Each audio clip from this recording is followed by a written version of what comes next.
Hello friends, मैं हूं सूरज यादव और संस क्लासेस के मेरे यूट्यूब चैनल में आप सभी का एक बार फिर से स्वागत है।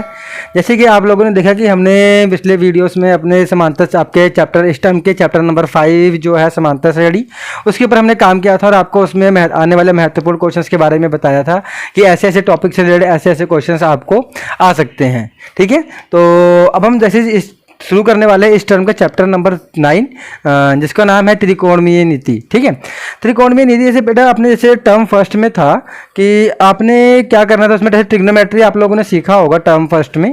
तो टर्म फर्स्ट में आपने ट्रिग्नोमेट्री सीखा तो सबसे पहले उसमें देखो जो मेन आपको सिखाया जाता था कि उसमें एक जो रोल प्ले होता है वो ट्रिग्नोमेट्री टेबल का होता है कि एक टेबल ट्रिग्नोमेट्री टेबल जो है वो उसी के ऊपर ये क्वेश्चन सेट जो चैप्टर है इसमें सिर्फ दो ही चीज़ यूज़ होने वाली जो सबसे ज़्यादा इंपॉर्टेंट है वो एक तो ट्रिग्नोमेट्रिक टेबल्स है और आपका एक मतलब आपका एक जो राइट एंगल की प्रॉपर्टीज लगती है। मतलब इसमें जो ना आपका ट्राइंगल होता है, ट्राइंगल के ऊपर बेस है। अब आपको पता है कि ट्राइंगल हमारे पास 4 टाइप्स के होते हैं। ठीक है, आपके पास ट्राइंगल 4 प्रकार के होते तो हैं, बट आप में इसमें जो ट्राइंगल हम यूज़ करने वाले हैं और जितना भी हम काम करेंगे इसमें जो करेंगे हम वो करेंगे सिर्फ राइट ट्राइंगल के, मतलब आपके समकोण त्रिभुज के ऊपर काम करेंगे। ठीक है, बाकी के त्रिभुज जो होते हैं उसमें बाकी के त्रिभुजों का इसमें कोई लेन देन नहीं है। ठीक है, तो जैसे मैंने सिखाया बेटा आप लोगों को देखा कि हमने जो काम करना है चैप्टर नंबर 9 में वो आपने जो काम करना है वो ट्रिग्नोमेट्री मेन जो रोल है वो ट्रिग्नोमेट्री टेबल का है। तो कई बच्चे देखो इसमें ट्रिग्नोमेट्री टेबल का याद होना बहुत ज़रूरी है कि आपको अगर ट्रिग्नोमेट्री टेबल याद नहीं होगा तो इट मीन्स आप चैप्टर नंबर 9 को आप कर नहीं पाएंगे सही से। तो अब देखो कई बच्चे हैं तो कई तो मतलब कई बहुत तेज होते हैं जो जिनको टेबल याद होता है, मे भी क्या आप कह सकते हैं कि जिनकी मेमोरी बहुत स्ट्रॉन्ग होती है, रट्टा बहुत तेज मारते हैं, वो लोग याद कर लेते हैं। कई लोग प्रैक्टिस करते करते याद कर लेते हैं। ठीक है, तो हमने क्या करना है बेटा, हमने ना रट्टा मारना है। ठीक है, तो हम क्या करेंगे सिर्फ बेसिक कंसेप्ट को सीखेंगे कि आपने वैल्यूज़ को याद कैसे करना है। ठीक है, ट्रिग्नोमेट्री टेबल को बनाना कैसे है। सबसे पहले अगर ट्रिग्नोमेट्री एग्जाम जब होगा तो आपने क्या करना है अपनी एग्जाम शीट में, मे भी आपको टाइम मिलता है एग्जाम को क्वेश्चन पेपर को पढ़ने का। आपने देखा होगा हर एग्जाम में आपको 10-15 मिनट्स का टाइम देते हैं कि आपने एग्जाम शीट को पढ़ना है। ठीक है, फिर आपको 15 मिनट्स देते हैं कि आप पढ़ो, एक क्वेश्चन देखो ध्यान से। ठीक है, फिर आपको शीट्स भी दी जाती है। तो जो आपको 15 मिनट्स का टाइम दिया हुआ है वो अपनी पेंसिल से आप ट्रिग्नोमेट्री टेबल को आप बना सकते हैं। आपको एक बात आपको मजेदार बात बताता हूं कि इसमें आपको पूरा ट्रिग्नोमेट्री टेबल याद करने की जरूरत नहीं है। ठीक है, हमने सिर्फ टैन थीटा तक ही बनाना भी है और इन केस अगर हमें किसी का क्या आ जाता है कि जैसे मान लो कॉट की वैल्यू इन केस किसी क्वेश्चन में पूछ लेता है वो एग्जामिनर, तो हम वो उसी से ही रिलेट कर लेंगे। ठीक है, तो हमें सबसे पहले आपको सिखाना है कि इसमें सबसे पहले देखो जो त्रिकोणमीय नीति है, तो हमने देखने से पहले जो हम काम करने वाले हैं वो अगर किसी ने ट्रिग्नोमेट्री टेबल नहीं भी किया है, ट्रिग्नोमेट्री चैप्टर नहीं भी किया है तो आप लोगों को घबराने की जरूरत नहीं है। अब मे बी आपने नहीं किया है और मे बी आप कह सकते हो कि आपने किया और आपको समझ में नहीं आया है, तो आप कोई दिक्कत नहीं है। जो चीज़ बीत गया है देखो हम उसको सही तो कर नहीं सकते हैं।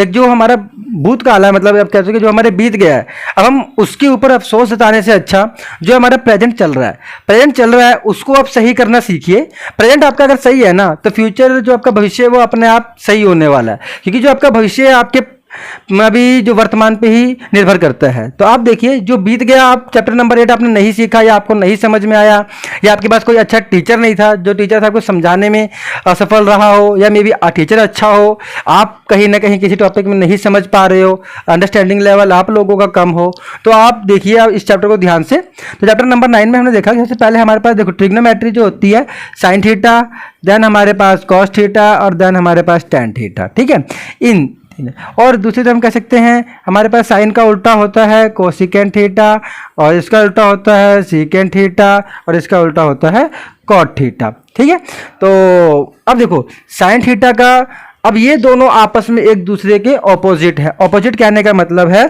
अगर आपके पास साइन थीटा है तो अगर आप साइन और कोस का रिलेशन बनाना चाहेंगे तो साइन थीटा और कोसिकेंट थीटा में क्या रिलेशन है, साइन थीटा जो होता है कोसिकेंट थीटा को, साइन थीटा को लिख सकते हो 1 कोसिकेंट थीटा। ठीक है, साइन थीटा को आप कोसिकेंट थीटा लिखते हैं, इट मीन्स कोसिकेंट थीटा को आप उस लिख सकते हैं 1 में साइन थीटा। ठीक है, तो अब देखो इधर कोस थीटा आ गया, कोस इसका उल्टा होता है, अगर उल्टा होता है तो 1 सीकेंट थीटा और सीकेंट थीटा होता है तो 1 कॉस थीटा। ठीक है, देखो अब थर्ड केस टैन थीटा का वैल्यू होता है 1 कॉट थीटा और cot theta equals to 1 tan theta.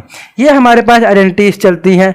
और इसमें ना एक एक्सेप्शन केस होने वाला है। एक्सेप्शन केस का मतलब क्या होता है, सिर्फ आप थोड़ा सा याद रख सकते हैं खाली, ठीक है। इसमें कोई ज़्यादा घबराने वाली बात नहीं है, ठीक है। आप इसको ध्यान से देखिए कि हमारे पास एक नया ही फॉर्मूला है जिसको हम एक याद रखने के लिए आप क्या करें, टेन थीटा का एक फॉर्मूला सिर्फ याद रखिए कि sign theta upon cos theta, मतलब टेन थीटा को कोट का रिलेशन पूछेगा तो ये बताना है आपने, और टेन का रिलेशन अगर साइन और कोस में पूछते हैं तो ये रिलेशन है। सिर्फ यही एक थोड़ा सा आपको टिपिकल एक याद कर लीजिए आप, ताकि आपको और किसी में प्रॉब्लम नहीं आने वाली है। तो इसको हम अगर ये टेन थीटा का साइन अपॉन कोस थीटा है तो कोट थीटा, मैंने क्या सिखाया, टेन और कोट आपस में उल्टे हैं, तो टेन का अगर साइन और कोस थीटा है तो कोट का कोस थीटा अपॉन में साइन थीटा होने वाला है, ठीक है बच्चों। तो आप इसको ध्यान से देख सकते हैं, एक बार घर पे बना भी सकते हैं आप, ठीक है। अब आप में भी इसको नोट डाउन कर लीजिए या वीडियो को स्टॉप करके इसका स्क्रीनशॉट भी ले लीजिए, ठीक है। तो ले सकते हैं। अब आपको मैंने सिखाया ट्रिग्नोमेट्री का जो बेसिक था, आपने जो हम क्लास चैप्टर 8 में टर्म फर्स्ट में सीखा था। तो ये चीज़ अब आपने इसको माइंड में लेके चलना। अब आपने साइन थीटा है, कोस थीटा पढ़ा, टेन थीटा पढ़ा, हमने देखा कि साइन के उसके उल्टा रिलेशन भी पढ़े। साइन को उल्टा आपने कोसिकेंट लिखा था, कोस को उल्टा आपने भी थोड़ी देर पहले सीकेंट लिखा, टेन को उल्टा कोट लिखा। तो अब हमें ना एक और रिलेशन इसमें निकालना है। तो अब मैंने आपको सिखाया जैसे कि जो हम ट्रिग्नोमेट्री चैप्टर 9 करने वाले हैं इस टर्म 2 का, तो इसमें सबसे पहले जो काम होता है, सारा का सारा जो काम होना है इस समकोण त्रिभुज पे होना है। समकोण त्रिभुज की परिभाषा क्या कहती है कि समकोण त्रिभुज में सबसे पहले 90 डिग्री का एक कोण होना चाहिए, ठीक है। ये आपका कोण है। इस वाले हिस्से को आप कहेंगे कर्ण, इस वाले हिस्से को कहेंगे आप कर्ण, और इस वाले हिस्से को आप कहने वाले हैं लंब, और इस वाले हिस्से को आप कहने वाले हैं आधार, ठीक है। अब याद रखना, देखो आधार कर्ण लंब हम कैसे बनाने वाले हैं। अब ये देखो कि किस क्वेश्चन में हमने आधार किसको लेना है। मे भी देखो अब ये कोई ट्राइंगल हो गया, तो अब इसमें हमने आपका देखो कोई भी एक ट्राइंगल है, जैसे मे भी हमने ये ट्राइंगल ले लिया, तो ऐसा कुछ दिया होगा हमें, आप ऐसे कर सकते हैं ऐसा कुछ। तो हमें डिफाइन करना कभी कभी क्या हो जाता है, मुश्किल हो जाता है कि आधार क्या लेना है, कर्ण किसे लेना है, लंब किसे लेना है। बस आपने एक ही चीज़ ध्यान में रखना है बेटा कि किसी भी चीज़ पर, मतलब जिस चीज़ पर आपकी फिगर खड़ी है, मे बी आपका कोई खंबा है। अब खंबा जैसे मान लो आपको कोई खंबा दिया होगा क्वेश्चन ने, एग्जामिनर ने, और उसने बोला खंबा खड़ा है, तो खंबा ऑब्वियस सी बात है कहाँ खड़ा होगा, आसमान में तो खड़ेगा नहीं। खंबा कहाँ खड़ा होएगा, नीचे खड़ा होएगा। इट मीन्स बेटा ये आपका आधार होने वाला और ये आपका लंब होने वाला है, और आधार और लंब ये हो गया, तो इट मीन्स बचा हुआ हिस्सा हमेशा कर्ण होता है। तो ये चीज रेड वाला देखो, जो लाल वाला मार्कर है वो आपका कर्ण है, और जो नीले वाला है वो आपका लंब, और जो नीचे वाला है हरे वाला वो आपका क्या होने वाला है, आधार होने वाला है, ठीक है। तो अब देखिए ध्यान से इसको नोटिस करते हुए हमने देखा कि आपने क्या करना है, आपका जो कर्ण है इसको आप एच से लिखेंगे, ठीक है। कर्ण को आपने एच से लिख दिया, लंब को आपने पी से हर बार लिखना है, और आधार को हमने अपना आप बी से लिखिए, ठीक है। आधार को आप बी से लिखिए। अब देखो, अब इसमें हमने सीखना है, अब इसी टेबल में ही, इसी ट्राइंगल में ही आपका जो अब ये चैप्टर है इसी एक ट्राइंगल पे ही डिपेंड है, मतलब निर्भर है। आपने इस ट्राइंगल को क्या करना है, हर बार ध्यान में रखना है। तो सबसे पहले आपको क्या करना है, एक रूल लिखना है, देखो पी बी पी और एच एच बी।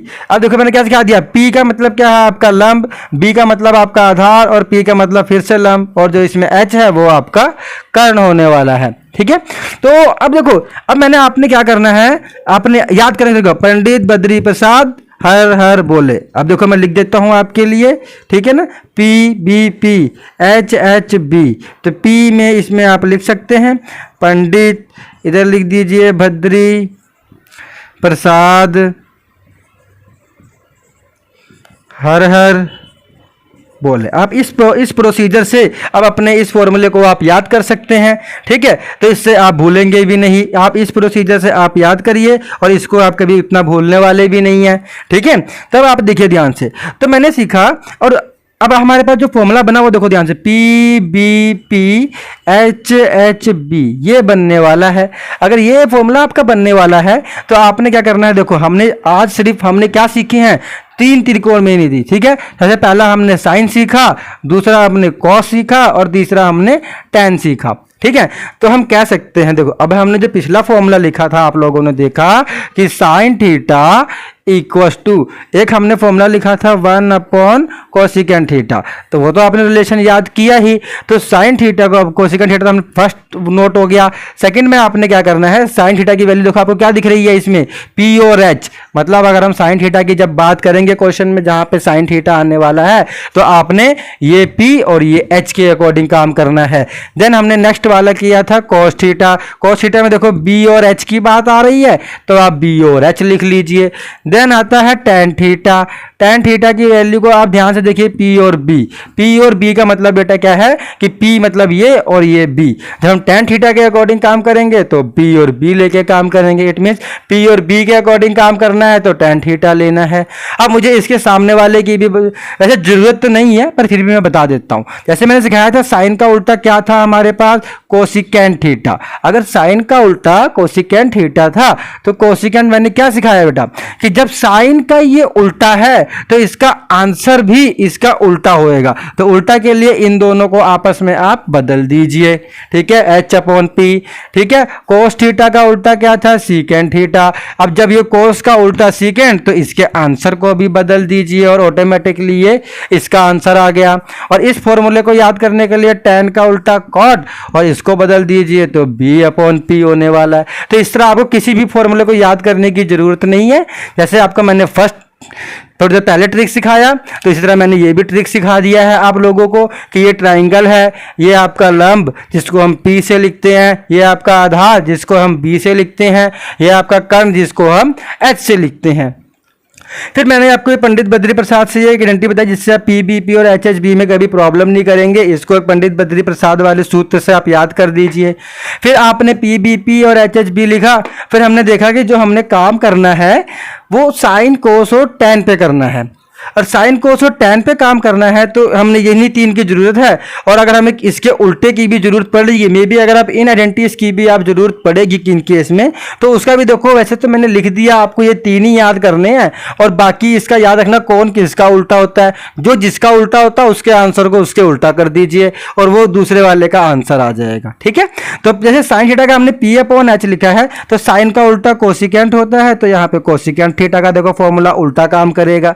कोस का उल्टा सीकेंट होता है तो सीकेंट थीटा काम करेगा, और टैन का उल्टा कॉट होता है तो कॉट का आंसर इसके अकॉर्डिंग काम करेगा। ठीक है, चलिए आप इसको स्क्रीनशॉट ले लीजिए या अपने कॉपी में नोट डाउन कर लीजिए, वीडियो को पॉज कर। ठीक है बेटा, जैसे हम देखा इंट्रोडक्शन के हमने दो टॉपिक्स हमने कर लिए हैं कि चैप्टर 9 में हमने देखा सबसे पहले साइन थीटा, कोस थीटा और टैन थीटा की आप लोगों को जरूरत है। ठीक है, फिर हमने उससे रिलेटेड उसके ऑपोजिट भी करा दिए।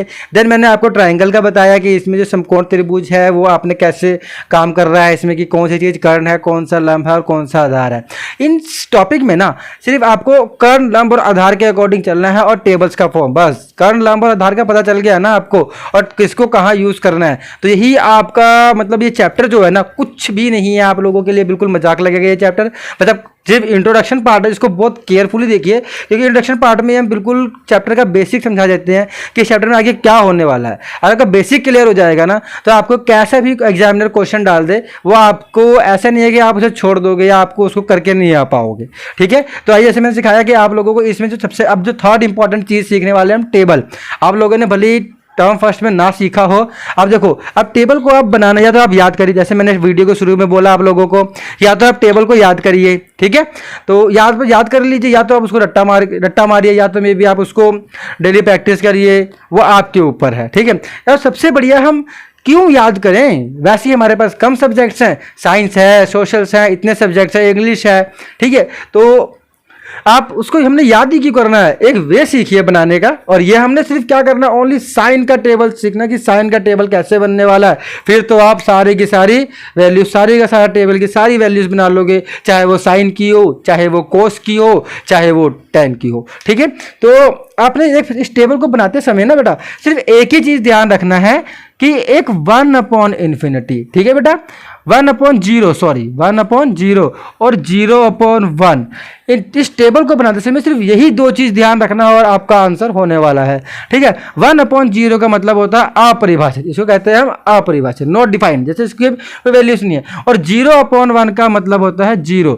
अब इसको ऐसे ना करके हम ऐसे कर ले कि 0/a इज ऑलवेज 0, मतलब a की कोई भी वैल्यू हो आपके पास, a की वैल्यू 5 है, a की वैल्यू 11 है, a की वैल्यू 9 लाख है, इवन देन a की वैल्यू आपको कोई भी दे दे, अगर आपके ऊपर में 0 है तो इसका मतलब आपका आंसर 0 होने वाला है। ठीक है, और a ऊपर है और नीचे आंसर 0 है तो इसका मतलब क्या होने वाला है, इसका मतलब अपरिभाषित है। अब वो a की वैल्यू चाहे 3 दे दे चाहे कुछ भी दे दे, वो ऑटोमेटिकली वो नॉट डिफाइंड होने वाली है। ठीक है, चलिए अब इसको हम टेबल अपना शुरू करते हैं कि टेबल कैसे बनाना है। तो टेबल बनाने के लिए देखिए ध्यान से, चलो टेबल बनाने के लिए सबसे पहले हमने क्या करना है, एक यहाँ पे एक लाइन मारिए और सबसे पहले देखो यहाँ से, तो हमने यहाँ पे लिखना है, यहाँ पे 0 डिग्री, यहाँ 30 डिग्री, यहाँ 45 डिग्री, यहाँ 60 डिग्री और यहाँ पे 90 डिग्री। ठीक है, और मैंने जैसे सिखाया कि हमें ज़्यादा कुछ नहीं करना है, साइन थीटा, कॉस थीटा और ये टेन थीटा। ठीक है,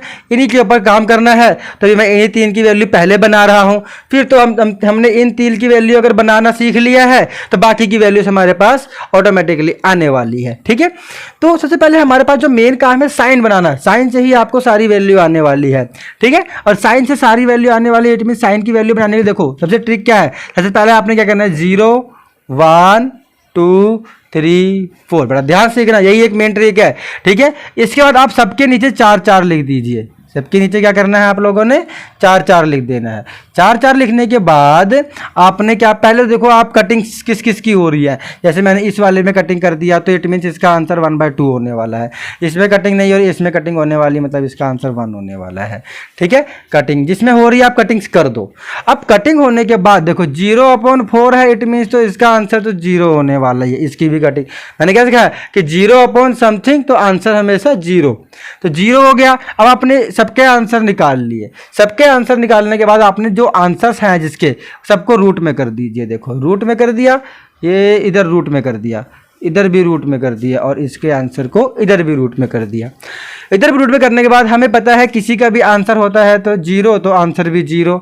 अब 1 का देखो 1 किसका वर्गमूल होता है 1 का, और 4 किसका वर्गमूल होता है 2 का, तो साइन 30 की वैल्यू 1/2 आने वाली है। ठीक है, तो जैसे मैंने इसको कर दिया, ये हमारा ये एक आंसर हो गया, फिर हमारा एक ये वाला आंसर हो गया। अब देखो इधर फिर से अगर हमारे पास ये 1 है तो 1 का वर्गमूल 1, पर 2 तो किसी का वर्गमूल होता ही नहीं है, जब 2 वर्गमूल किसी का नहीं है तो आप इसको रूट में रहने दीजिए। ठीक है, तो 1/√2 आ गया। अब इधर देखिए √3 तो किसी का नहीं होता तो इसको आप रूट में रहने दीजिए, पर 4 तो होता है, 4 किसका होता है 2 का। ठीक है, तो 2 का वर्गमूल होता है। अब आपने 1 देखा तो 1 तो हमेशा ही 1 का ही रहता है। ठीक है, तो आपने देखा हमने कि साइन थीटा की जो नेट वैल्यू आई, सबसे पहले 0, देन 1/2, देन 1/√2, देन √3/2 और फिर एक 1 आ गई। ठीक है, ये आपकी वैल्यू आ गई है साइन की। ठीक है, तो साइन की अगर वैल्यू आ गई है तो हम इसी से कॉस का अब निकाल सकते हैं।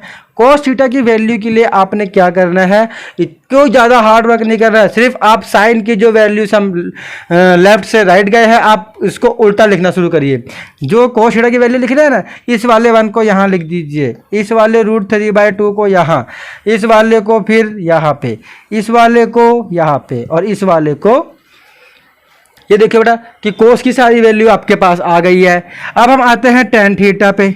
टेन थीटा के लिए आप लोगों ने क्या करना है, जैसे मैंने देखो आपको बताया था ना कि लास्ट टाइम देखो यहाँ की टेन थीटा जब हम शुरू करेंगे तो हमारे पास sine theta upon cos theta होने वाला है। ये एक फॉर्मूला मैंने हाईलाइट करवाया था आपको वीडियो के शुरू में, तो वही अब यहाँ पे काम आने वाला है। आपने क्या करना है, टेन थीटा की वैल्यू फाइंड करनी है, तो इसको साइन की वैल्यू को ऊपर रखो और कोस की वैल्यू को नीचे, और 0/1 मतलब आंसर क्या आने वाला है 0। ठीक है। तो √3/2, अब ये 1/2, तो 1/2 और √3/2 से डिवाइड करना है। तो हमें पता है कि अगले स्टेप में अगर हम करना चाहते हैं तो क्लास 6 में हम सीखते थे कि जब कोई ऐसा क्वेश्चन आता था तो इसका नीचे वाले हिस्से को हम इसके ऊपर वाले से और इसके नीचे वाले को इसके ऊपर वाले से, तो आंसर क्या आने वाला, 1 × 2, 2 × √3, 2 से 2 कट, तो 1/√3, जो हमारा आंसर आ गया ये 1/√3 आ गया। ठीक है, तो हम यहाँ ना करके देखो ध्यान से और क्लियर कर देते हैं। आपने क्या करा था अगले स्टेप में 1/2 और ये हो गया 2 और √3, तो 2 से 2 कट होने के बाद 1/√3। इट मीन्स कि tan 30 की वैल्यू 1/√3 आने वाली है। अब आप इधर आ जाइए, इस पर अगर हम चेक करते हैं 45 के लिए, तो ऊपर क्या था मेरे पास 1/√2 और नीचे क्या है 1/√2। तो अब हमने क्या सीखा, फिर से यही स्टेप करके देखेंगे। तो 1/√2, अब ये नीचे वाला था तो इसके ऊपर वाले से, और ये इसका वाला तो इसके ऊपर वाले से, तो आंसर क्या हो गया √2/1। कटिंग्स हो गई सारी, देखो तो आंसर हमारे पास 1। इट मीन्स tan 45 की वैल्यू क्या होने वाली है आपकी 1। अब आ जाओ 60 पे। 60 के लिए हमने देखो √3/2। ठीक है, अब देखो जब हमने 2 स्टेप इससे सीखा, अब आइए हमें पता है कि जब ये इसका ऑपोजिट हो रहा है, इट मीन्स हम इसको ऊपर रख रहे हैं, इसको नीचे रख रहे हैं। और किसी भी टर्म में हम ऐसा केस कब करते थे, इट मीन्स हम डिवाइड कर रहे हैं। जब छोटी क्लास में देखो 3/4 करना होता था या 8/4 करना होता था, तो हम क्या करते थे, आगे वाले को ऊपर और डिवाइड वाले को पीछे, यही करते थे। तो हम डिवाइड का उल्टा फिर हम सीखते थे थोड़ी और बुरी क्लास में 8th में, कि 8 और डिवाइड को हम साइन उल्टा कर देंगे मल्टीप्लाई, और 4 का नीचे कर दो। तो आप इसी तरह करिए। आपने क्या करना है, ऊपर वाली वैल्यू को सीधा लिखिए, नीचे वाली वैल्यू को उल्टा कर दीजिए। और इजी ट्रिक देखिए, √3/2 ऊपर वाली को सीधा लिखो, नीचे वाली को उल्टा करके कटिंग कर दो। देखो ये आपके पास जो आ गया tan 60 का। अब आ जाते हैं tan 90 पे। tan 90 पे आने का मतलब क्या हो गया 1, और नीचे वाली को उल्टा करना है। उल्टा करना है मतलब जिसके नीचे कुछ नहीं होता उसके नीचे 1 होता है, और 1 होता है तो इट मीन्स 1/0। अब देखो ध्यान से बेटा, अगर 1/0 करा मैंने तो 1/0 आंसर भी आया, और 1/0 का आंसर हमेशा मैंने क्या सिखाया है, अपरिभाषित। ठीक है, नो डिफाइंड। तो अब tan थीटा की अगर हम एक्चुअल वैल्यू लिखना चाहें तो हमारे पास वैल्यू आ गई 0, 1/√3, 1√3 और ये नॉट डिफाइंड। चलो ठीक है, देखो बेटा जैसे हमने साइन कोस tan की वैल्यू तो निकालना सीखा आप लोगों से, ठीक, आप लोगों ने। तो अब हमने बाकी की 3 भी निकाल लेते हैं। यूज नहीं है पर मे भी कोई ऐसा क्वेश्चन आ गया जिसमें हमें यूज करना पड़ जाए उसका, तो हमने देखो बाकी की 3 कौन है, तो इसके अकॉर्डिंग लिखना है। साइन का उल्टा हमने लिखा था कोसिकेंट थीटा, कोस का उल्टा लिखा था हमने सीकेंट थीटा, tan का उल्टा लिखा था हमने कॉट थीटा। तो बस वैल्यू साइन का उल्टा अगर कोसिकेंट, तो इसकी वैल्यू भी तो उल्टी कर दो, तो 0। अब 0 को नीचे कुछ नहीं मतलब 1, तो 0/1 का मतलब 1/0, और 1/0 का आंसर नॉट डिफाइंड। ठीक है, अपरिभाषित आपका जो भी हो। तो आगे देखो 1/2, तो 1/2 को उल्टा कर दो तो 2/1, तो कोसिकेंट 30 की वैल्यू हो गई 2/1। अब देखो इसका 1/√2, तो इट मीन्स इसको उल्टा करोगे √2/1, और इसको अगर हम उल्टा करते हैं तो 2/√3, और इसको हम उल्टा करते हैं जिसके नीचे कुछ नहीं उसके नीचे 1, तो 1/1 ऑलवेज 1, हमेशा 1। अब सीकेंट थीटा देखो बेटा, कोस का उल्टा सीकेंट है, तो अब जिसके नीचे कुछ नहीं उसके नीचे क्या सिखाया 1, तो 1/1 तो 1 आ गया आपका, तो मतलब सीकेंट 0 डिग्री की वैल्यू 1 होने वाली है। अब देखो इसका √3/2, इट मीन्स 2/√3 होने वाला है, और इसको अगर हम उल्टा करते हैं तो √2/1, और अगर आप इसको उल्टा करते हैं 2/1। अब बात फिर से इसकी आ गई 0/1, 0/1 को उल्टा करिए 1/0, और 1/0 ही हमेशा नॉट डिफाइंड। ठीक है, अब आ जाओ कोट पे। कोट का बेटा आप देखो ध्यान से कि कोट कहाँ है हमारा, tan का उल्टा। tan का उल्टा मतलब 0/1, और 1/0 उल्टा करेंगे तो आंसर फिर से नॉट डिफाइंड। और 1/√3 तो उल्टा कर दीजिए, देखो √3/1, इसका 1/1 1, √3 जिसके नीचे कुछ नहीं उसके नीचे 1, तो इसको उल्टा करेंगे तो 1/√3। और इन्फिनिटी था, इन्फिनिटी का हमें पता है कि 1/0 होता है, तो अगर हम इसको उल्टा करेंगे तो ये 0/1 बनने वाला है, और 0/1 बनने वाला मतलब आंसर 0 आने वाला है। ये आपका ट्रिग्नोमेट्रिक टेबल है। ये इंट्रोडक्शन की वीडियो हमारी अब समाप्त होती है। अब हम शुरू करेंगे नेक्स्ट पार्ट में क्वेश्चंस करने, ठीक है। तो उसके लिए आप हमारे वीडियो अपने चैनल को हमारे चैनल को सब्सक्राइब कर दीजिए, ठीक है। जिससे आपको आने वाले लेटेस्ट वीडियोस आपको अपलोड होते रहे, मिलते रहे टाइम टू टाइम, ताकि आप वीडियोस को देखने में आप लेट ना हो।